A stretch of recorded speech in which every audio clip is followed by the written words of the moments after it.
Bapak Ibu Guru, pada kesempatan kali ini kami akan melakukan presentasi tentang budaya positif. Bapak Ibu Guru, ada yang pernah dengar kata budaya positif? Ya, ada. Apa itu budaya positif? Ya.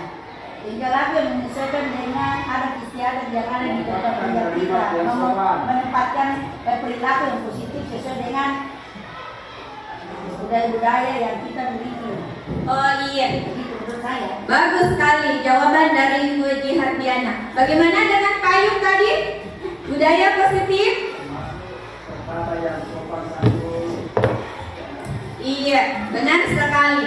Berkata sopan santun itu merupakan salah satu budaya positif. Jadi, budaya positif itu adalah motivasi intrinsik atau motivasi dalam diri peserta didik. Kemudian di sini budaya positif kita ingin terapkan bukan hanya kepada seorang pendidik saja, tetapi seluruh pemangku yang ada di sekolah, terutama atau khususnya untuk peserta didik, supaya peserta didik kita memiliki nilai-nilai kebajikan, yaitu bertanggung jawab, kemudian untuk mewujudkan profil pelajar Pancasila.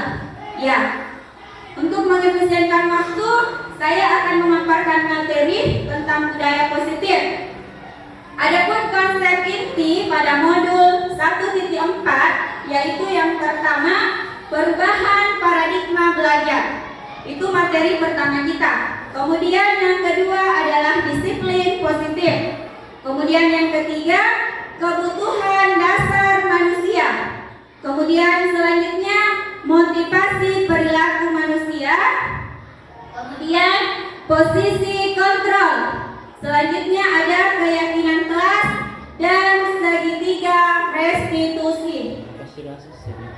Jadi ada beberapa inti materi yang harus saya paparkan dengan Ibu Asrida tentang budaya positif. Kemudian yang pertama, perubahan paradigma belajar. Ini ya yang baru-baru kita laksanakan di webinar, seperti yang sudah dijelaskan Ibu Haji kemarin, bahwa perubahan paradigma belajar pada zaman kolonial Belanda, rakyat hanya diajari berhitung, menulis, dan membaca seadanya, dan untuk kepentingan kolonial Belanda.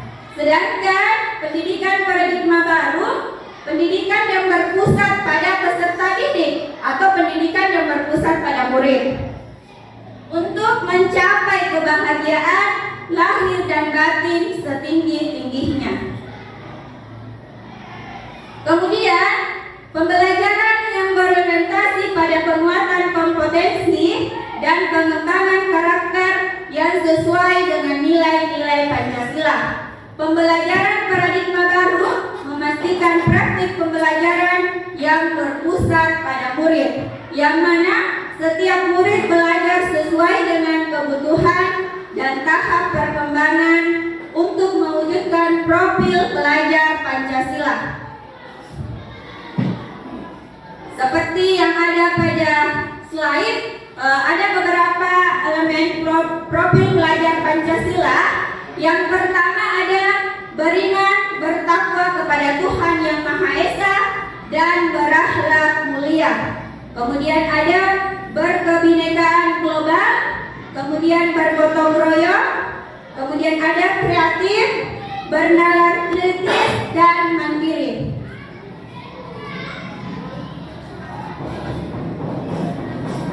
Materi selanjutnya tentang disiplin positif, saya serahkan kepada Ibu Asrida.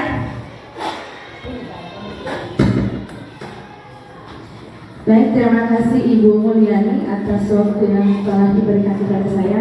Jadi tadi sudah dijelaskan tentang disiplin positif. Jadi disiplin positif adalah salah satu tindakan yang membutuhkan proses agar nantinya peserta didik kita yang kita tuntun dengan berdasar pada tujuan pendidikan nasional, yaitu pendidikan yang berpihak pada murid, itu setidaknya harus dapat menciptakan budaya-budaya positif yang ada di sekolah. Jadi budaya positif itu, disiplin positifnya itu tidak hanya sekedar materi saja, tapi diharapkan nanti peserta didik dapat mengimplementasikannya dalam kehidupan sehari-hari.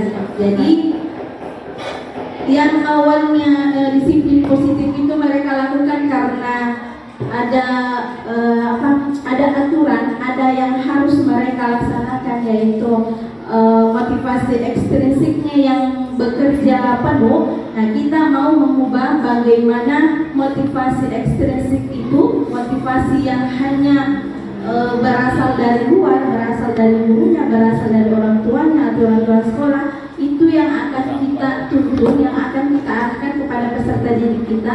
Semoga motivasi ekstrinsiknya bisa berubah menjadi motivasi intrinsik. Jadi mereka tidak akan berbuat sesuatu tanpa lagi diperintah. Jadi Merdeka Belajar ini menuntut kita bagaimana memerdekakan murid dalam pembelajaran sehingga mereka mencapai kebahagiaan yang setinggi-tingginya, mereka selamat dan bahagia. Itu tugas dan tanggung jawab kita sebagai pendidik. Namun untuk disiplin positif itu memang adalah cara yang memang memerlukan proses yang lama.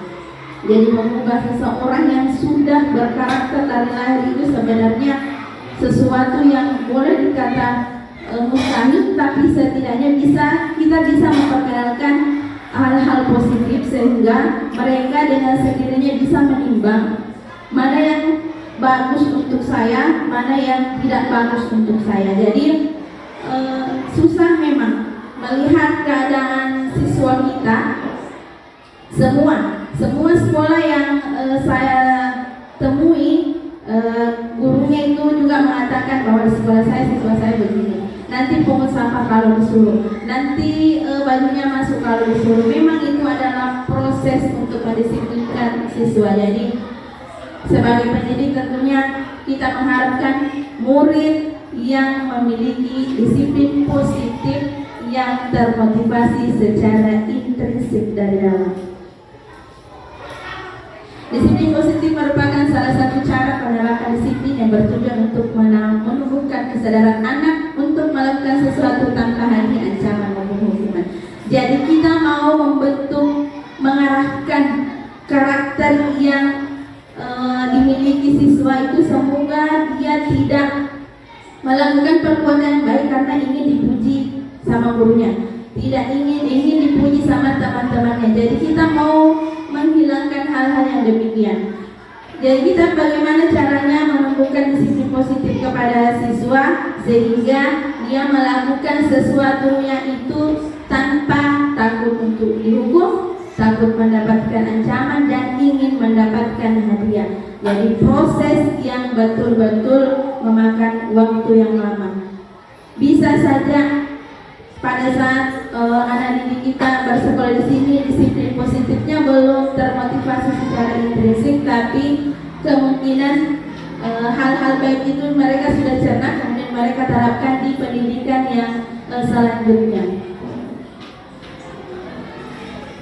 Ini kebutuhan dasar manusia. Jadi terkait dengan disiplin positif itu kita kaitkan dengan kebutuhan dasar manusia. Jadi kita ini sebagai manusia memiliki 5 kebutuhan dasar. Yang pertama, bertahan hidup, kemudian kasih sayang dan rasa diterima, penguasaan, kebebasan, dan kesenangan. 5 kebutuhan dasar inilah yang sebenarnya menjadi pemicu mengapa murid-murid kita ini kadang ada yang bersikap negatif, ada yang bersifat positif. Kalau yang mereka bersifat negatif, biasanya saya pernah mendapatkan salah satu peserta didik kita itu mereka sudah selesai di sekolah ini. Saya tanya, kamu kenapa dicap sama teman-temanmu sebagai anak yang nakal? Ternyata dia bercerita, saya sebenarnya butuh perhatian orang tua saya. Saya ditinggalkan ibu sedari kecil dan tidak pernah dijenguk, tidak pernah dibasuh, sehingga saya melakukan hal-hal yang membuat saya senang. Nah, ternyata untuk memenuhi kebutuhan dasar tentang kasih sayang dan rasa diterimanya di sekolah itu sebenarnya tidak jadi masalah. Yang bermasalah adalah caranya. Seharusnya dia menunjukkan sikap-sikap yang positif untuk agar mereka bisa diterima di teman-temannya. Jadi seorang anak ini yang nakal seharusnya tidak menunjukkan sikap-sikap yang negatif, sehingga kebutuhan dasar untuk kasih sayang dan diterimanya itu secara full bisa dia dapatkan melalui hal-hal yang baik. Selanjutnya, motivasi perilaku manusia. Motivasi adalah dorongan yang timbul pada diri seseorang secara sadar atau tidak sadar untuk melakukan suatu tindakan dengan tujuan tertentu. Jadi kita semua memiliki motivasi kenapa kita mau berbuat seperti ini. Seperti yang saya lakukan dengan Ibu Mula. Kami memiliki motivasi untuk mengikuti calon guru penggerak ini dengan tagihan-tagihan LMS yang begitu banyak dan begitu rumit dan begitu padat itu tidak menyurutkan motivasi kami untuk belajar.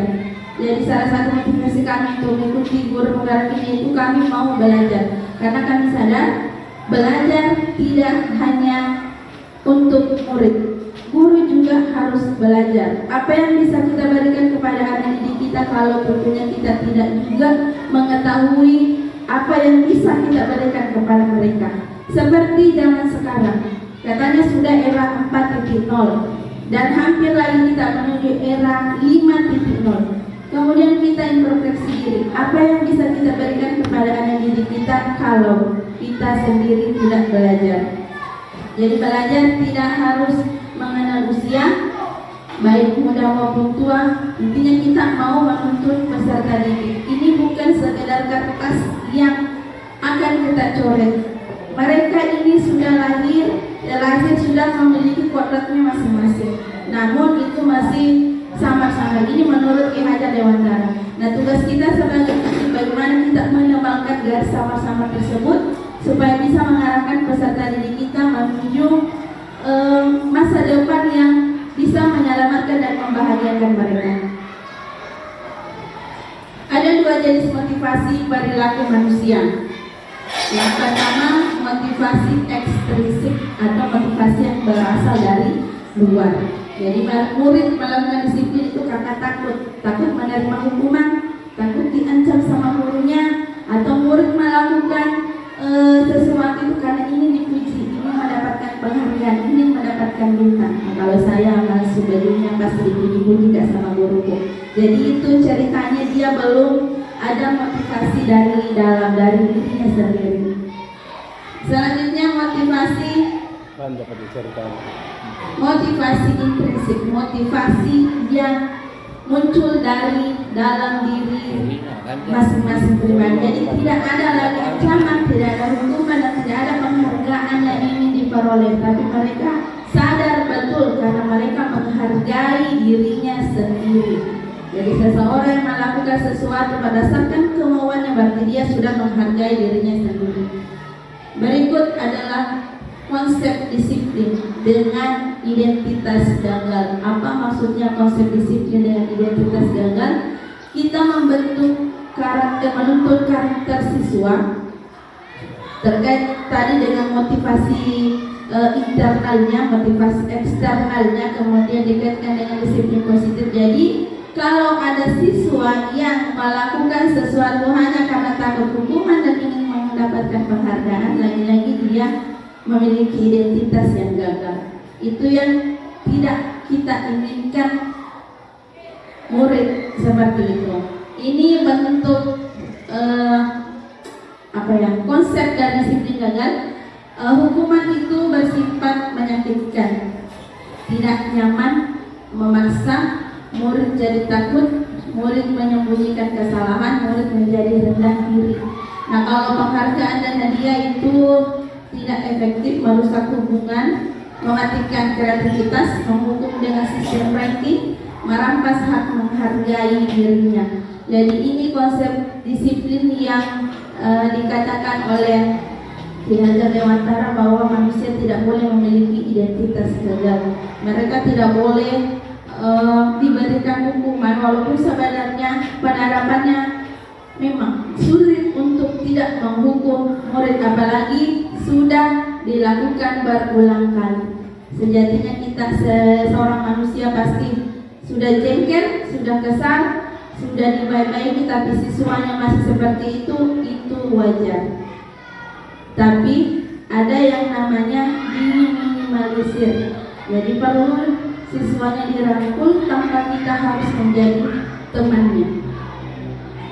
Selanjutnya, konsep disiplin dengan identitas sukses ini nanti akan dijelaskan oleh Ibu Mulyani, yaitu tentang restitusi. Dan ada konsekuensi. Konsekuensi walaupun penguatan jangka pendek, tapi itu mereka akan takut. Jadi kita tidak memberikan dia hukuman. Bedanya hukuman dengan konsekuensi. Hukuman itu kalau misalkan kita melihat siswa yang di luar bajunya atau dia membuang sampah sembarangan, kemudian kita langsung menghukum, silakan lari dari lapangan, itu yang namanya hukuman.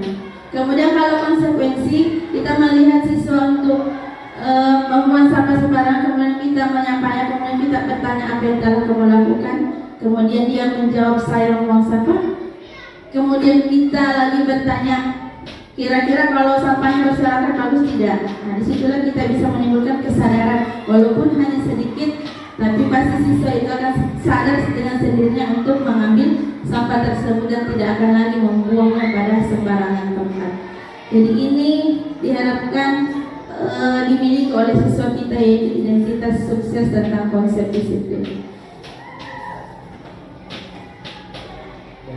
Konsep disiplin dengan pendekatan restitusi sebuah cara menanamkan disiplin pada murid. Jadi restitusi ini adalah proses mendisiplinkan siswa, akan dijelaskan lagi lebih detailnya oleh Ibu Mulyani.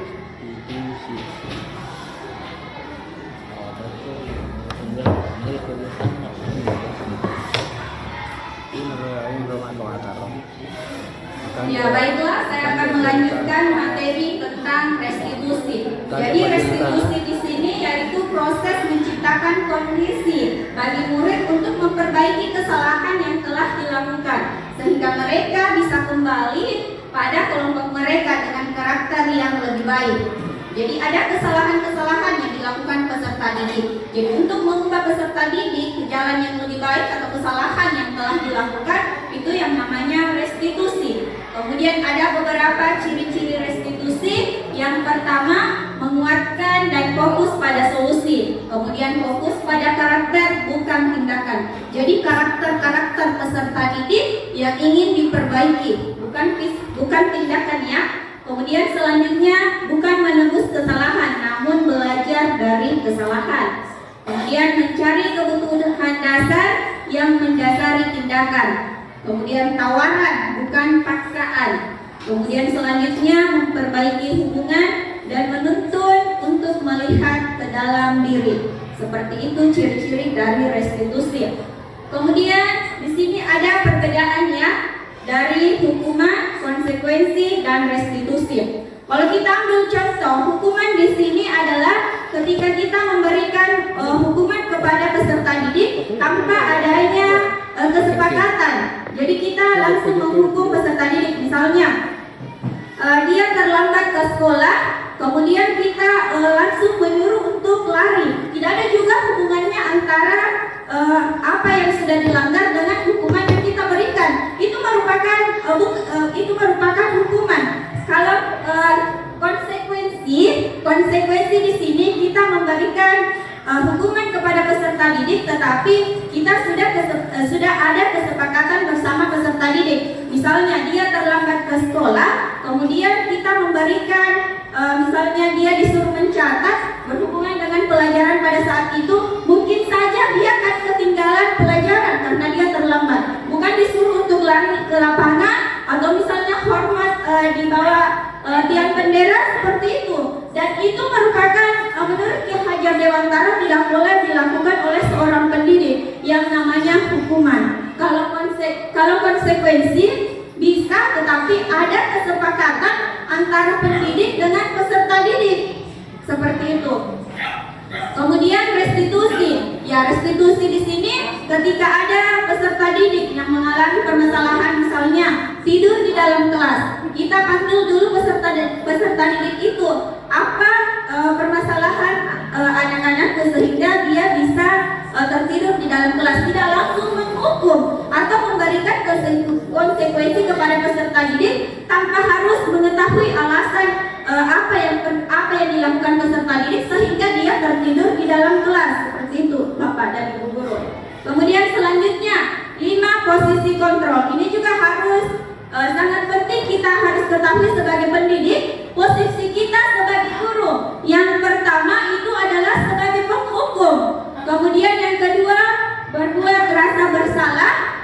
kemudian teman, kemudian pemantau dan manajer. Jadi kelima posisi kontrol tersebut, kita sebagai guru sebaiknya kita posisikan diri kita sebagai manajer.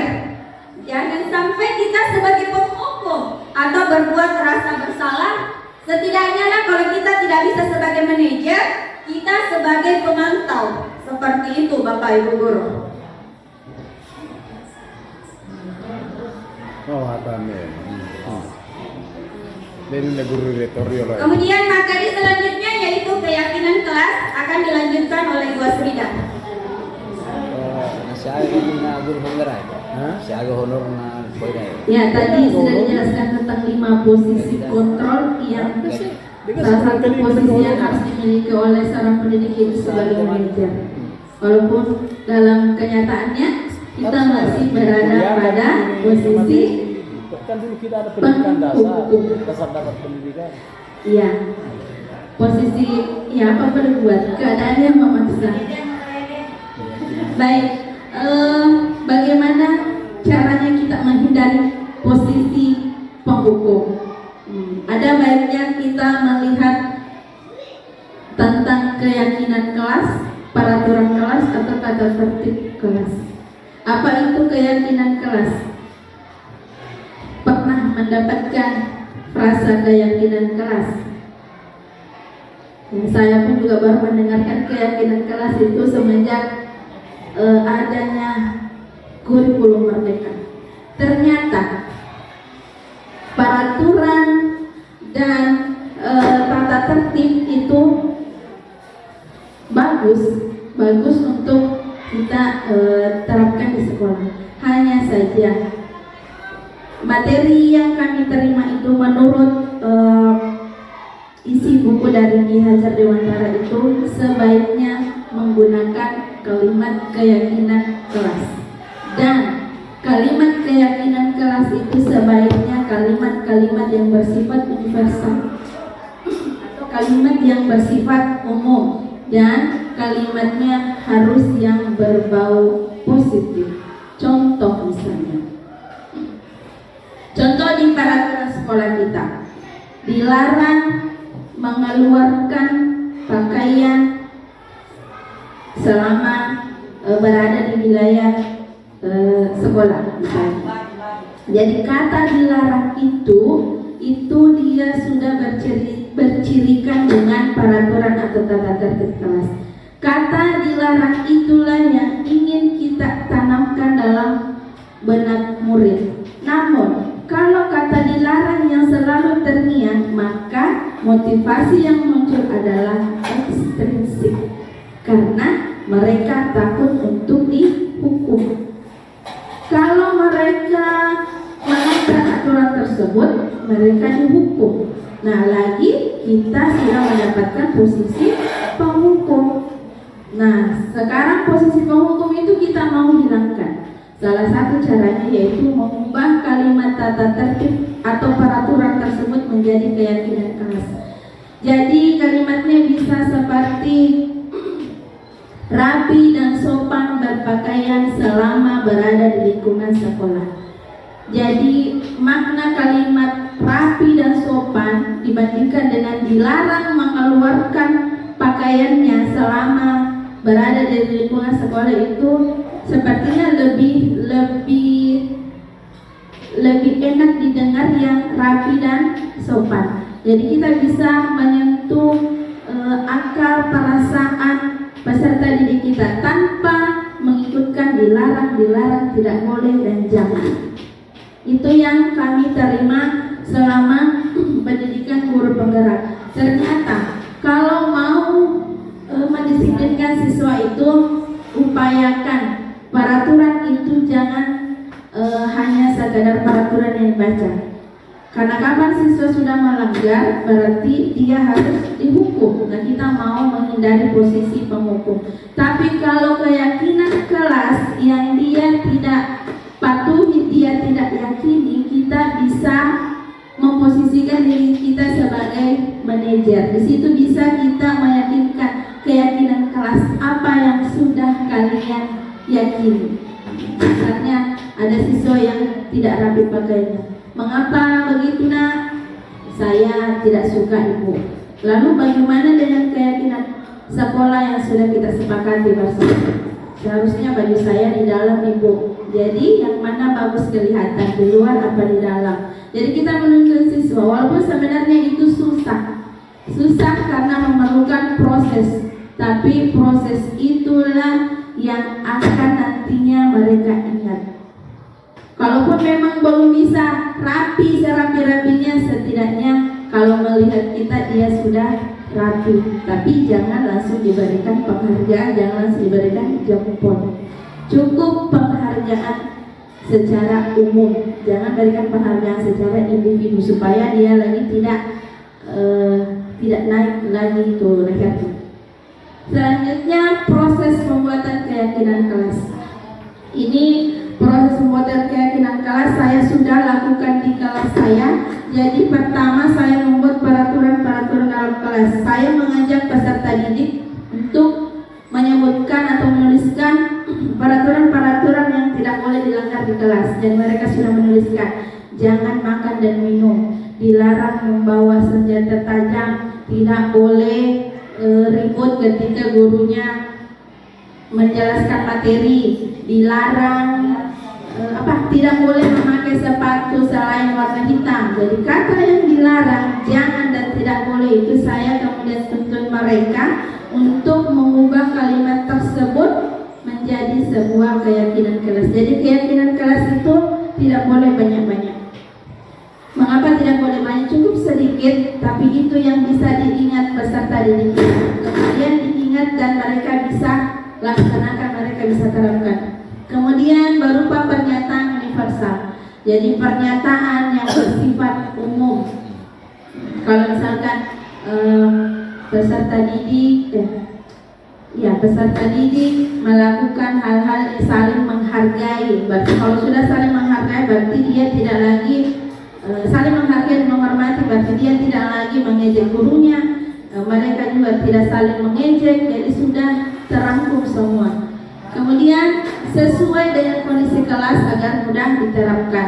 Jadi kalau mau melihat contoh-contoh keyakinan kelas, boleh diambil, boleh ditiru, kemudian kita modifikasi sesuaikan dengan kondisi peserta didik kita. Kemudian dibuat dalam bentuk positif. Jadi kalimat-kalimat positif yang kita susun bersama itu akan teringat, insya Allah. Ini sudah ada yang menerapkan, kita memang baru menerapkan sehingga kita masih sanksi dengan hal itu. Apakah saya bisa, apakah saya mampu? Tapi kalau kita sudah berbuat dan kita sudah konsisten, itu insya Allah akan ada perubahan. Kemudian melibatkan semua warga kelas dalam proses penyusunan. Mengapa perlu melibatkan mereka? Karena mereka lah yang akan menjalankan. Kalau kita yang membuat keyakinan kelas, tapi kita hanya membuat peraturan untuk diri kita sendiri agar mereka bisa mematuhinya. Sedangkan keyakinan kelas ini adalah proses untuk menuntun siswa kita agar mereka bisa memiliki disiplin positif.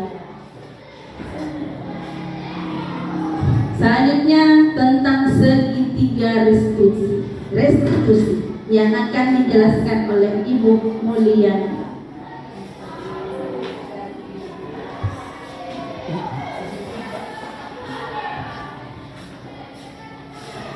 Ya, lanjut lagi ya. Saya tadi telah menjelaskan tentang apa perbedaan hukuman, konsekuensi dengan restitusi. Di sini segitiga restitusi. Jadi ada tahap dari segitiga restitusi, ada 3. Yang pertama menstabilkan identitas, kemudian validasi tindakan yang salah, dan yang terakhir adalah menanyakan keyakinan. Jadi dari ketiga itu tidak boleh berganti-ganti, tidak boleh tertukar, harus tersusun dari menstabilkan identitas, kemudian memvalidasi tindakan yang salah, kemudian menanyakan keyakinan. Jadi ketika kita mendapatkan peserta didik yang bermasalah atau melanggar peraturan atau tata tertib dan ingin menerapkan budaya positif, kita harus melakukan segitiga restitusi. Jadi kita harus memanggil peserta didik, apakah ke ruang guru atau ke ruang BK. Tidak boleh melakukan atau tidak sebaiknya melaksanakan segitiga restitusi di depan peserta didik, maksudnya di depan teman lainnya. Kita tidak boleh melakukan segitiga restitusi pada tempat yang umum, harus ke tempat yang khusus ya, apakah ke ruang guru. Kemudian kita menanyakan kepada peserta didik itu, yang pertama yang kita harus lakukan yaitu menstabilkan identitas. Jadi seperti yang kita ketahui bahwa menstabilkan identitas, kita menstabilkan identitas dulu, karena dasarnya kan otomatis peserta didik itu melakukan hal tersebut, apakah misalnya berkelahi, otomatis dia emosi. Jadi kita harus menstabilkan identitas terlebih dahulu. Kemudian kita bertanya kepada peserta didik bahwa semua orang itu pasti bersalah, namanya manusia pasti mempunyai kesalahan. Jadi kita rendahkan dulu emosinya atau menstabilkan identitasnya dulu, tidak langsung menanyakan kenapa anak-anakku langsung berkelahi atau misalnya tertidur di dalam kelas, seperti itu. Kemudian yang kedua, validasi tindakan yang salah. Setiap perilaku berupaya memenuhi suatu kebutuhan tertentu. Kemudian guru akan bergeser dari pemikiran stimulus respon menjadi proaktif. Kemudian mengenali dan mengakui kebutuhan murid akan memperbaiki hubungan dengan murid. Jadi setelah kita menstabilkan identitas, kita memvalidasi tindakan yang salah. Kenapa bisa peserta didik misalnya berkelahi? Apa penyebabnya dia berkelahi? Seperti itu. Kemudian yang ketiga yaitu menanyakan keyakinan kelas. Jadi kita tanya lagi kepada peserta didik, kenapa kita, apakah adakah keyakinan kelas yang sudah kita sepakati? Kalau misalnya ada, keyakinan kelas apa yang sudah kita langgar terhadap masalah yang sudah dia lakukan. Kemudian kita menanyakan kepada peserta didik apa yang akan dilakukan setelah melakukan hal tersebut, solusi apa? Apakah dia bersedia untuk melakukan hal-hal baik atau keyakinan kelas yang sudah disepakati, seperti itu. Saya kira demikian presentasi kami pada hari ini.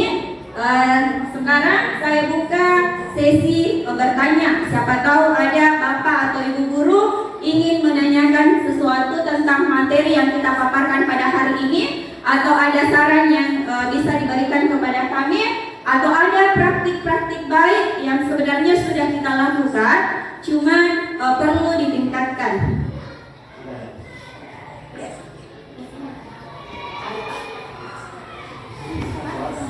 Ini rekan.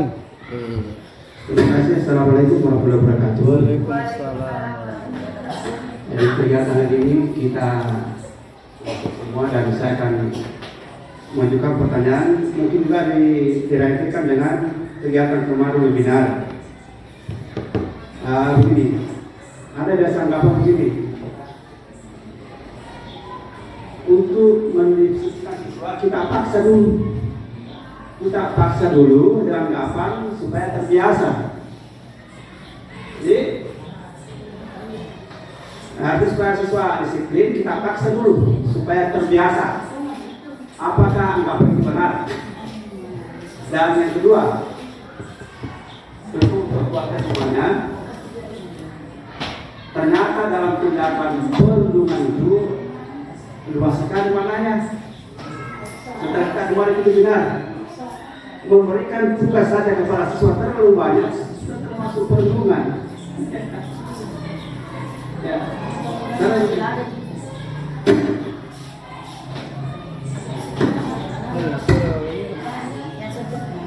Sar ini? Iya, banyak tuh pakai kabel. Hah? Kalau kabel yang kira-kira ada kan itu di dalam kita bikin baterai. Konsekuensi kesepakatan bersama. Akan ada perubahan.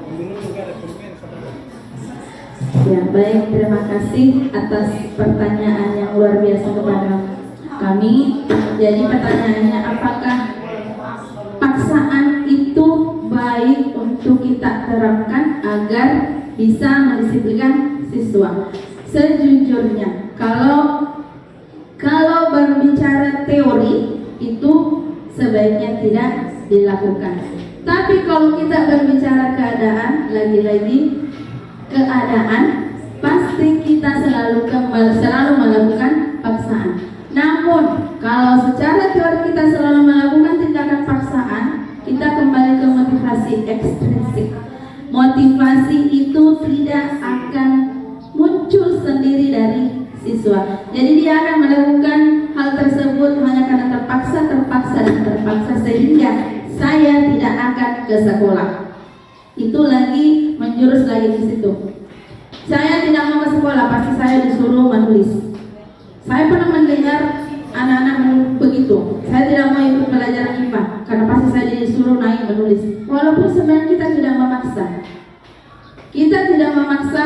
Kita hanya ingin mengajar, tapi mereka merasa bahwa kita memaksa mereka. Ya, jadi bagaimana baiknya kita mencari cara selain memaksa. Ya. Memaksa sebaiknya tidak dilakukan. Iya, masih ada pertanyaan satu yang belum kami jawab. Ibu, saya perundungan. Iya, baik. Tentang perundungan. Kemarin kita sama-sama sudah mengikuti webinar tentang perundungan. Jadi perundungan sebenarnya bukan hanya dilakukan oleh sesama peserta didik. Kita juga kadang mengatakan sesuatu, kau bodoh sekali. Itu sebenarnya sudah perundungan karena sudah melukai perasaannya. Secara tidak sadar kita sudah melakukan perundungan. Jangankan peserta didik, sama anak kita sendiri saja kita sudah biasa melakukan perundungan. Iya. Namun itu Ada HP itu. Bunuh kalau dia. misalkan Bunuh HP dulu. sakit hatinya itu tidak berbekas, itu bisa kita terapkan. Cuma kita perlu berpikir lagi, jangan sampai psikis mereka terganggu, jangan sampai psikologinya rusak gara-gara kalimat-kalimat yang tidak seharusnya mereka dengar. Jujur, kalau tentang kurikulum merdeka kita harus berpihak pada murid itu sebenarnya susah, tapi itulah yang harus kita lakukan. Karena kalau kita berbicara teori memang gampang dihafal, teori gampang untuk diketahui, tapi praktiknya itu kalau tidak konsisten maka tidak akan ada hasil yang kita temukan.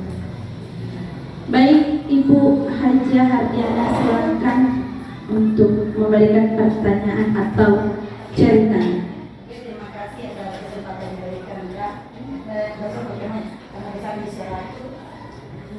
Ingat tamu.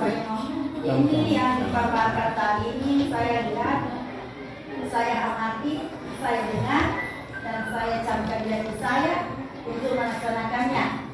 Banyak sekali tantangan yang akan saya hadapi. Kalau saya lihat ini paparan yang ada di depan, di antaranya ini masalah apakah saya mampu melakukannya.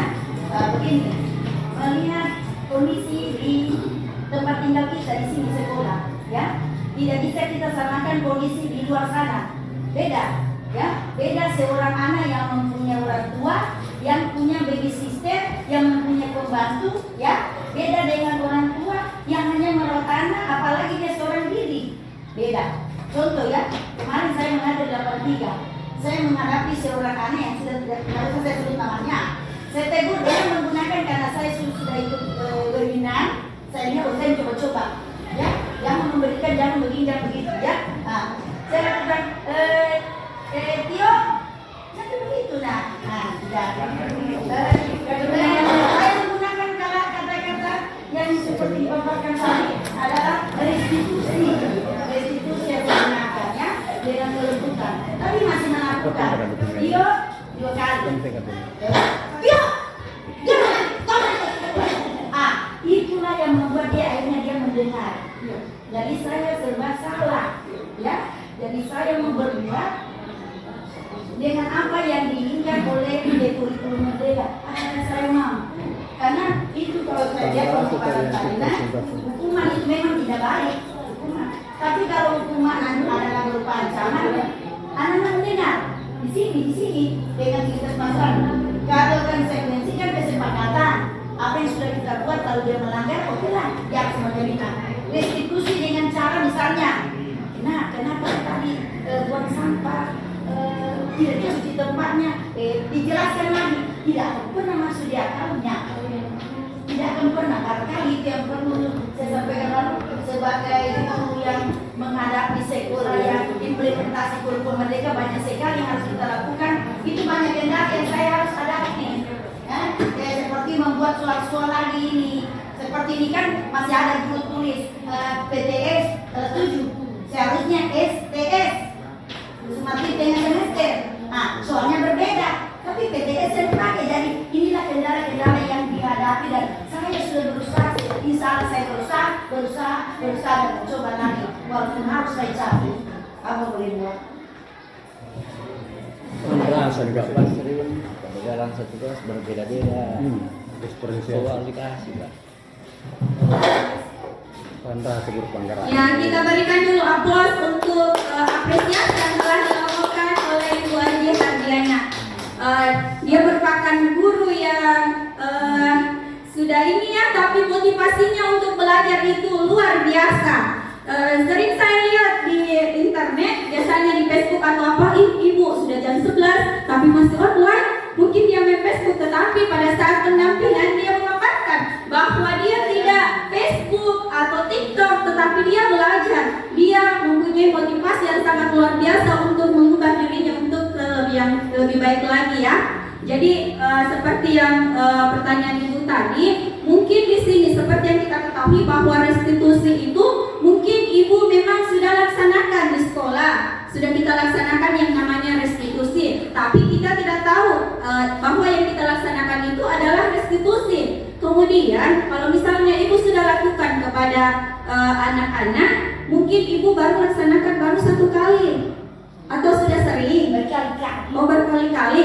Karena untuk melakukan pembiasan positif itu ibu harus memang kita harus mengulangnya. Di mana ada pepatah yang mengatakan resu patah mangigi naledei pamase dewata. Jadi kita memang seorang pendidik itu ibu harus mempunyai memiliki kita tidak bosan untuk menghadapi peserta didik. Kalau misalnya cuma 1 kali atau 2 kali itu mungkin sulit untuk mengubah peserta didik. Apalagi dasarnya peserta didik ini yang kita alami mungkin karena dia kurang kasih sayang seperti tadi kebutuhan dasar manusia. Ketika kebutuhan dasar manusia salah satunya tidak terpenuhi, otomatis peserta didik sulit untuk belajar lebih baik, untuk melakukan budaya positif yang lebih baik. Seperti itu Ibu.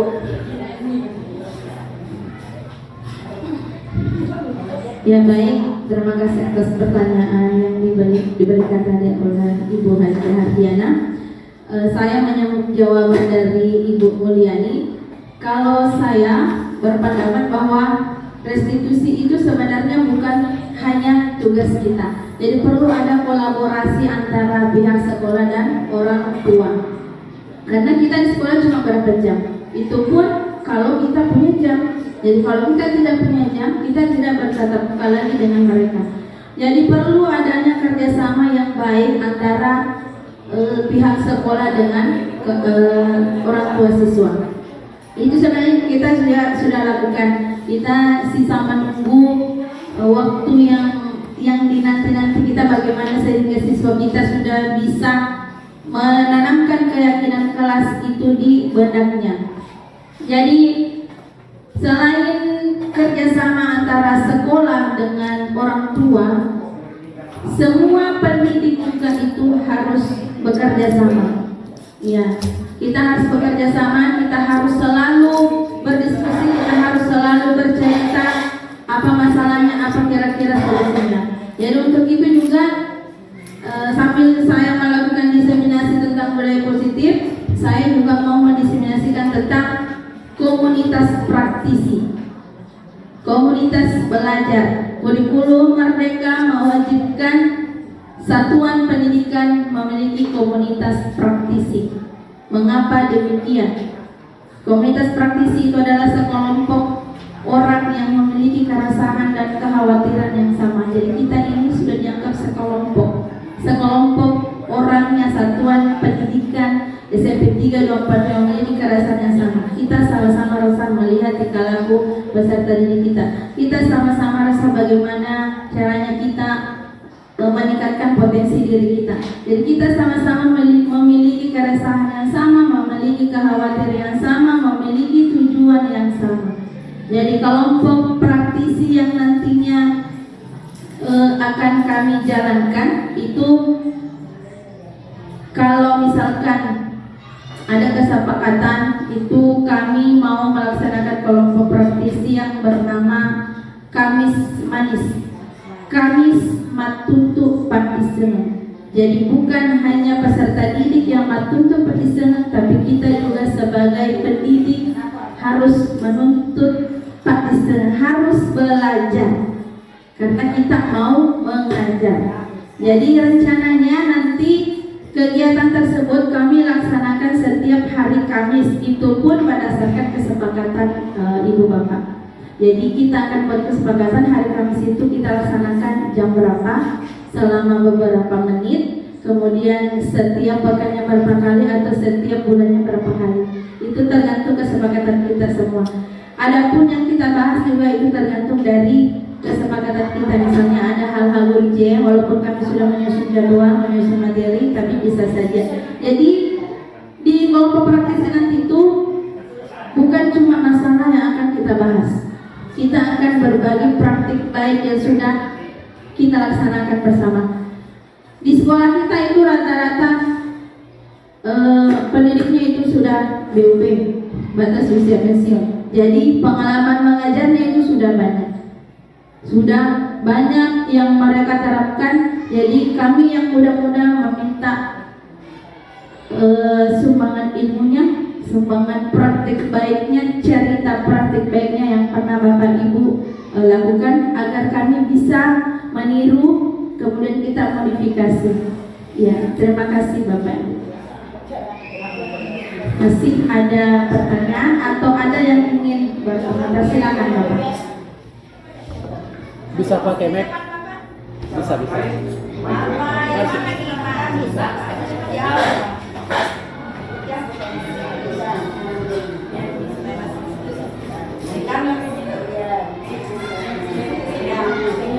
Terima kasih. Assalamualaikum warahmatullahi wabarakatuh. Rekan-rekan guru yang saya hormati, para pemateri, guru penggerak yang hebat yang saya hormati. Alhamdulillah, puji syukur kita panjatkan kepada Allah SWT. Bapak Ibu yang saya hormati, bahwa apa yang kita lakukan pada hari ini tidak ada artinya jika kita tidak mau berubah. Apa yang dipaparkan oleh teman ini yang harus kita laksanakan.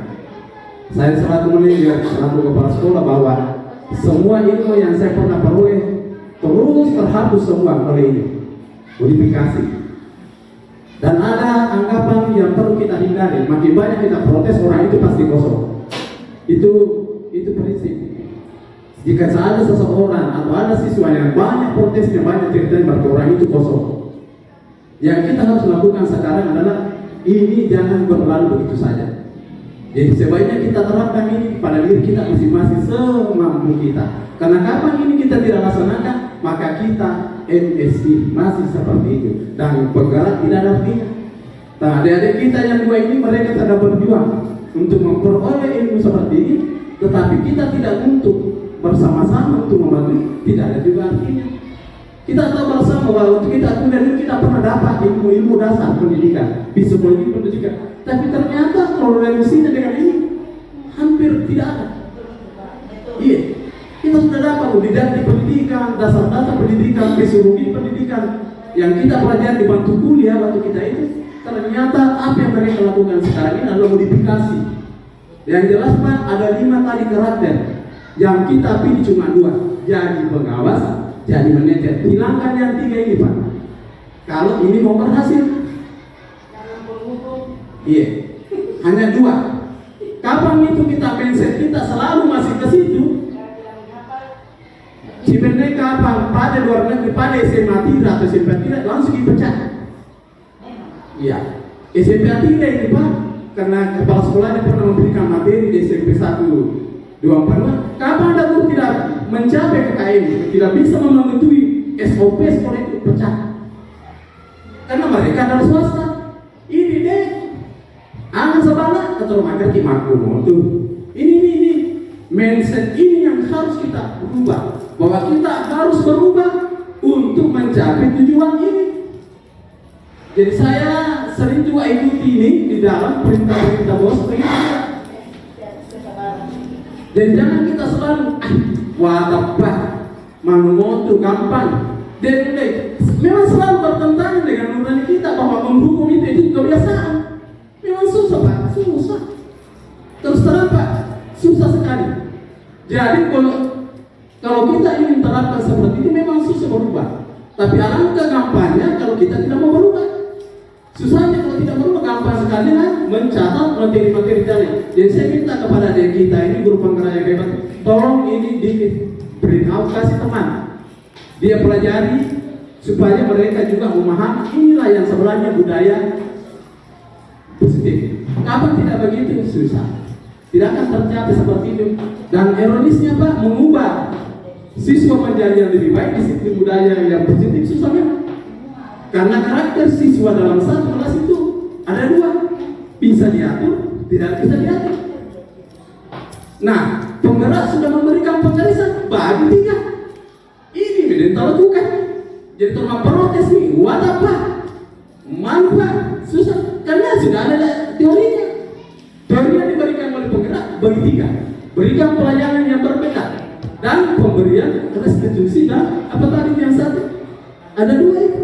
Jangan kasih hukuman, yang dua ini yang kita pakai, restitusi dan konsekuensi. Buat kesepakatan. Terus terang adik-adik penggerak ini, kalau saya belum mengajar, saya tidak sombong. Saya buat surat, saya pakai kesepakatan dengan siswa. Saya kasih soal, maaf Bapak Ibu, saya kasih tugas 5. Nah, tugas PR yang saya kasih 5 ini, kalau 2 yang kita tidak kerja, apa hukumannya? Katanya Nana, terserah Bapak, saya bilang tambah 2. Jadi kalau anak-anak saya kasih PR 5, 2 yang tidak dikerja, ku tambah lagi 2, jadi 4. Anak-anak itu termotivasi. Itu yang saya pernah lakukan dan berhasil sedikit. Artinya ada perubahan mindset anak-anak bahwa dia harus kerja. Sampai ada jawaban soal dari sekolah lain dikirim sama saya.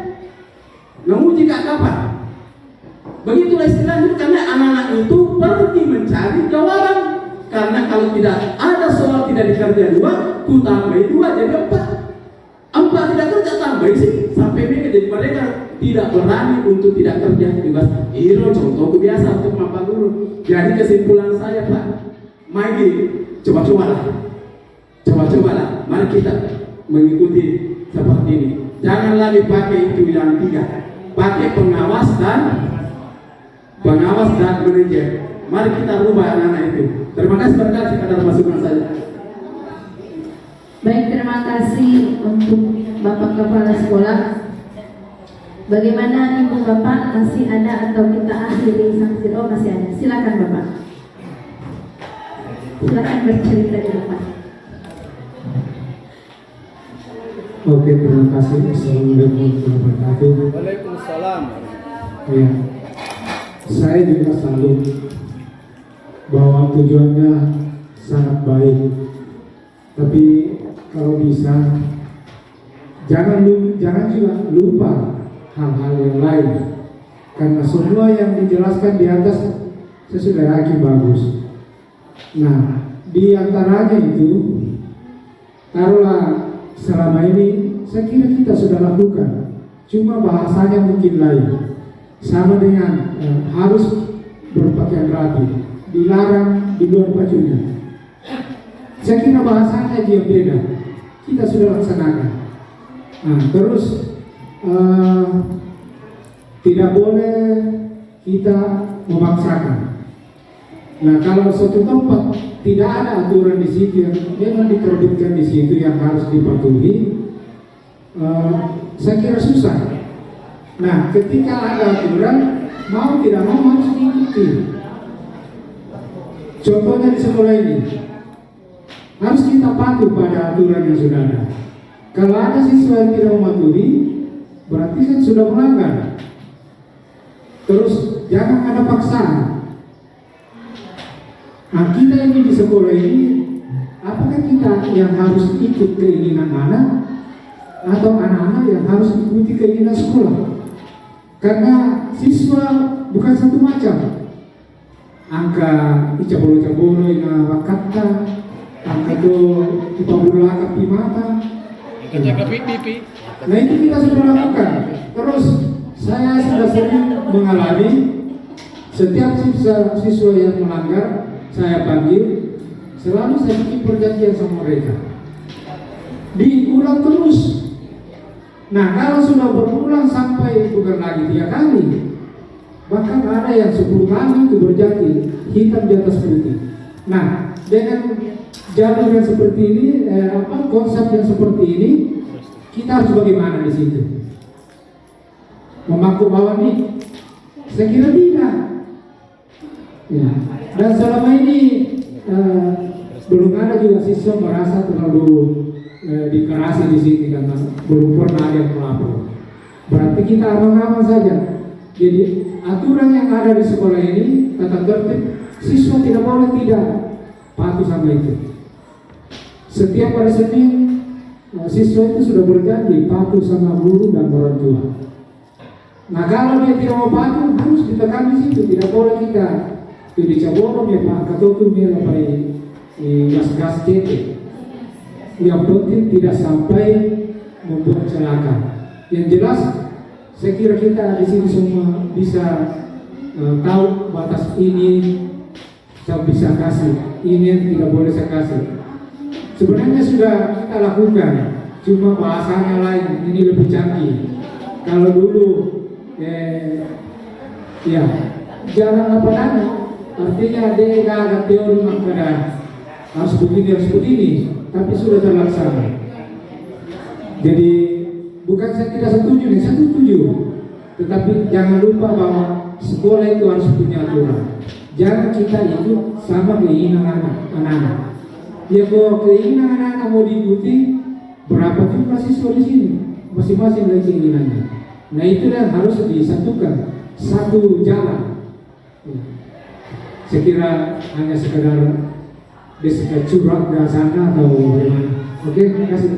Ya, kasih ya. Ya, terima kasih kepada Bapak. Jadi tadi kita bahas tentang aturan, jadi kita di sini tidak mau menghilangkan aturan, tapi kita mau menanamkan keyakinan untuk mengikuti aturan. Iya, itu alhamdulillah saran yang sangat luar biasa. Ada kelupaan. Yes. Ini kurikulum merdeka, mestinya guru dimerdekakan dulu. Artinya merdeka tidak terlalu berasi berbuat untuk kewajiban anak. Iya. Nah kalau sudah dilarang begini kan tidak merdeka. Ini sebenarnya kita dimerdekakan. Kenapa saya berpikir kita dimerdekakan? Kalau kita tidak berada di posisi penghukum yang gasnya terlalu tinggi, berarti kita tidak selamat. Kalau kita berada di posisi manajer, berarti kita selamat. Artinya menghukum peserta didik yang di bawah standar atau tidak terlalu gas tinggi, itu kita selamat, berarti kita merdeka. Jadi sebenarnya kita sudah diberikan kebebasan untuk berbuat, bertindak bagaimana caranya kita mendisiplinkan siswa. Tapi ingat, selamatkanlah juga diri Bapak Ibu. Ya, masih ada pertanyaan atau saran atau cukup kita akhiri? Ya, silakan Ibu Indah. Mungkin sekarang tidak ada panas. Bawah, Assalamualaikum tidak ada. warahmatullahi wabarakatuh. Kan tidak terlalu asing. Terima kasih atas kesempatannya. Yang ingin saya tanya mengenai segitiga restitusi. Kita lihat setiap hari Senin anak-anak kita banyak yang tidak memakai topi atau dasi. Setiap hari Senin pasti ada siswa kita yang tidak lengkap pakaiannya, yang mau ya, jadi siswa kita itu tidak mematuhi peraturan yang ingin saya tanyakan, bagaimanakah penerapan segitiga restitusi itu dengan siswa kita yang tidak mengikuti peraturan sekolah yang mengenai kelengkapan topi dan dasinya. Ya, terima kasih.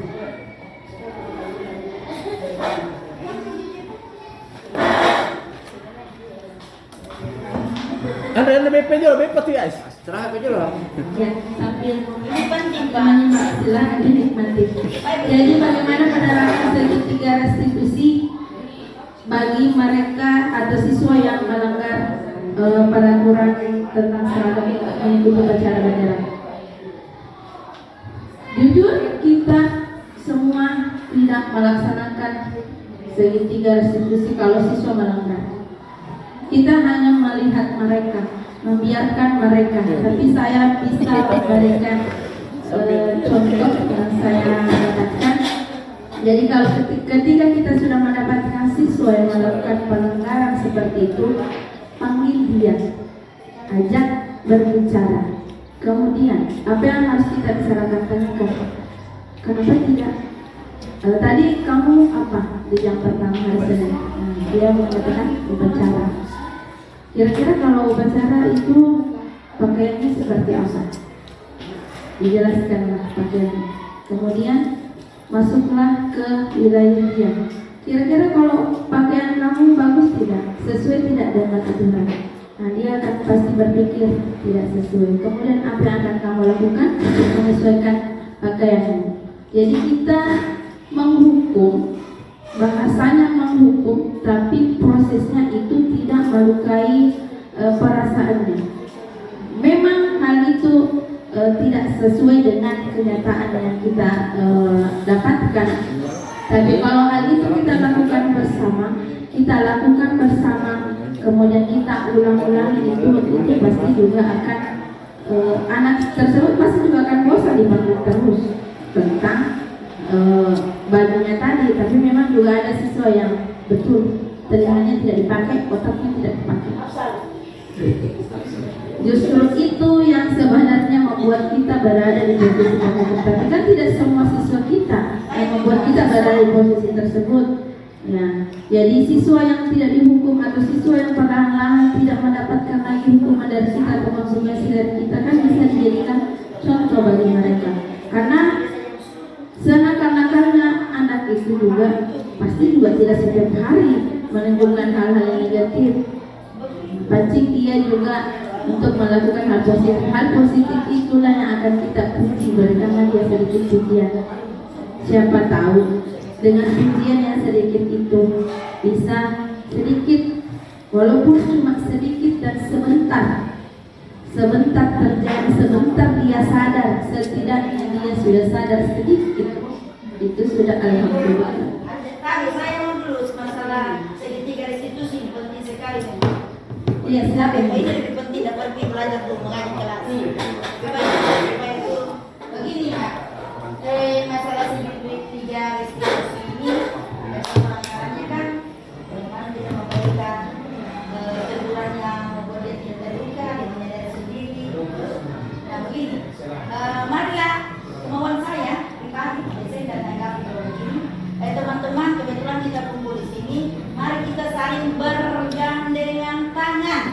Jangan satu saja guru, dua guru atau wali kelas dan ada bilang tentang saya mas waliku, biar Tommy saja dia. Coba kita sama-sama menegur siswa. Pasti siswa itu merasa dikepung, betul. Nah seperti contoh ya, pada saat upacara mohon anda upacara bendera kalau bergabung, misalnya pada saat siswa sudah diatur di lapangan, kita sebagai koordinator upacara tolong Pak dengar dulu, minta tolong lebih sekali pada saat di lapangan tolong wali kelas. Interupsi dulu Pak materi begini. Tunggu sebentar, interupsi dulu bahwa begini barangkali kan ada komunitas kita nanti. Sebenarnya unek-unek itu kita agendakan kapan kita bicarakan supaya lebih matang lagi. Karena kalau pada saat ini kita bahas semua terlalu panjang dan tidak jelas. Jadi kita simpan semua pertanyaan Kak, dan kita nanti pertemuan satu minggu Kak atau 2 kali. Tidak. Jadi ini anggaplah ini pembuka. Ya, simpan saja dulu semua pertanyaan Kak. Dengar guru Pak, bagusnya pada saat upacara turun semua mikir masing-masing wali, dia anak walita, berarti tidak boleh berhenti tegur, barangkali bagus seperti Isra. Asal, saya bilang 3 kali bisa tegur, saya suruh pulang, gara-gara tidak pakai topi pulang, supaya nanti saya mau lihat dari sini, apakah dia pakai topi. Tidak, karena sudah tegur 3 kali, saya Dan jangan ada guru yang hanya menonton saja, melihat, membiasakan. Misalnya jangan kau minum di kelas, nanti kalau saya sudah masuk, Betul, ini normatif ya, simpan, kesepakatan nanti, ya, kesepakatan minumannya. Jangan lihat-lihat saja. Kalau ada guru yang membiarkan, kita menegur, Ardiana dia memang itu guru paling cerewet. Akhirnya saya jempol guru paling cerewet sama di Farida. Karena saya menegur, lalu mohon maaf Bapak Ibu, bersatu kita dengan tangan, kita bersatu melaksanakan tugas dan kewajiban kita sebagai guru. Iya, terima kasih Ibu. Jadi itu tadi saran yang sebaiknya kita lakukan. Jadi bukan cuma tugas wali kelas. Jadi jangan sampai Ibu Bapak berpikir bahwa saya tidak wali kelas, tapi saya melihat jadi ini siswa semua yang ada di sekolah kita ini adalah anak-anak kita. Jadi anggap mereka anak kita yang harus kita jemput. Jadi kalau masalah minuman dalam kelas, untuk kelas saya itu saya sudah buat keyakinan kelas bahwa mereka tidak makan dan minum dalam kelas selama proses pembelajaran. Meskipun juga jam istirahat, saya tekankan sama mereka di keyakinan kelasnya bahwa jangan makan dan minum dalam kelas, karena kalau kotor kamu sendiri juga yang akan disuruh membersihkan. Jadi silakan makan di luar kelas. Masih ada Bapak Ibu? Ya silakan. Kalau saya pribadi, Iya. dari awal saya makan, siapa yang makan, siapa yang minum, pasti akan menggunakan makanan minumannya. Jadi setiap pasca siswa yang minum, pasti akan menggunakan obat tempat sampah. Iya. Saya juga begitu, saya larang. Konstitusi. Ya. Saya juga begitu, larang bawa makanan masuk. Iya ya. Inti asal konsekuensi. Ya Bikin konsekuensi. silakan Pak. Masalah yang seperti itu saya juga bertanya karena saya juga sering minum di kelas. Karena saya tidak bisa kalau saya tidak minum di kelas. Jadi mungkin saya bawa minuman, jadi saya minum di sini di dalam kelas. Jadi bagaimana harus dengan Beda-beda kan ya. Iya. Dan saya biasa sebagai seorang anak tidak boleh keluar untuk membeli pada saat kalau memang ada botol di bawah silakan minum. Ya. Kalau saya dengan mereka itu di kelas 92 itu saya mengatakan ada penyakit yang mengharuskan kita minum beberapa jam sekali, itu tidak apa. Tapi kalau makan kan tidak mungkin juga kita makan di jam pelajaran. Kalau kecuali memang dia harus makan nasi seperti guru kita Ibu Haji Salmia, ya harus makan nasi setiap 1 jam itu beliau harus makan. Tapi kan itu ada riwayat penyakit. Nah, kalau siswa memang ada riwayat penyakitnya untuk makan, tidak apa-apa, kita berikan dia waktu sejenak untuk makan. Tapi sebaiknya jangan di tengah-tengah kelas, di tengah-tengah temannya. Bisa saja kan kita berikan waktu, silakan untuk keluar sebentar. Tapi ingat yang dimakan adalah apa yang kamu bawa, jangan pergi ke kantin. Iya. Begitu yang saya terapkan di kelas saya. Saya juga kadang minum dalam kelas, tapi saya minta izin kalau memang saat itu mengharuskan saya atau saya keluar. Jadi saya tidak memperlihatkan untuk makan dan minum dalam kelas. Masih ada Bapak Ibu? Iya. Kalau sudah tidak ada lagi, baik. Terima kasih atas waktu yang telah diberikan. Terima kasih atas saran-saran. Terima kasih atas pertanyaan. Terima kasih atas bimbingan Bapak Ibu guru hebat semua. Alhamdulillah, ini akhir dari modul 1.4 kami. 1.4 itu akhir dari modul 1, dan hari ini kami akan melakukan pretest untuk menuju modul 2. Terima kasih atas segala bantuan, atas segala dukungan dan motivasi yang Bapak Ibu berikan kepada kami. Kami akhiri diseminasi budaya positif kali ini, dan untuk kedepannya dengan melalui acara ini kami juga akan Semoga kedepannya kami bisa